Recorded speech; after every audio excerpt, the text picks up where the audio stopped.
आदित्यनाथ जैसे लोगों को पता नहीं है कि इस देश के युवा क्या चाहते हैं, इस देश के किसानों की हालत क्या है। ये सिर्फ धर्म की आड़ में इस देश में विवादित बयान देकर अपनी रोटियां सेक रहे हैं और अपने आप को ये हिंदू धर्म के आका समझते हैं। मैं भी हिंदू हूँ, मुझे पता नहीं कि इन लोगों को इस धर्म का आका किसने चुना। अपने आप में ये सर्वे सर्वा बनकर ये लोग बैठे हैं और इस देश को बांटना चाहते हैं। लेकिन इस देश के युवा, चाहे वो मुसलमानों के युवा हो चाहे हिंदुओं के युवा, हम अब इस देश को बांटने नहीं देंगे और आप लोगों की मंशा को कभी भी हम कामयाब नहीं होने देंगे।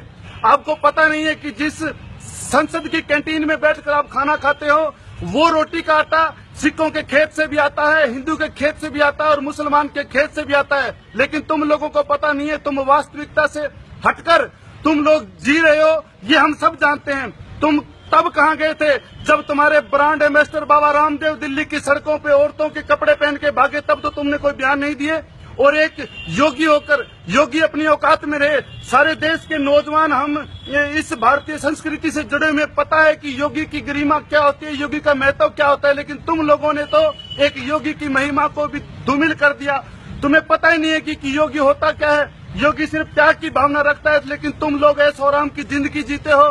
5 रुपए का नकली माथे पर चंदन लगाकर तुम लोग इस देश को ठगना चाहते हो। मगर अब ये देश वो देश नहीं रहा। मैं फिर आदित्यनाथ जैसे लोगों को चेताना चाहता हूँ कि तुम लोग कितना भी जोर लगा लो, तुम्हारे जितने भी तुम लोग कट्टरपंथी हो, चाहे हिंदुओं के कट्टरपंथी हो चाहे तुम मुसलमानों के कट्टरपंथी हो, तुम लोग इस देश को दो फाड़ नहीं कर सकते और तुम्हारी औकात इस देश के भाईचारे से बड़ी औकात नहीं है।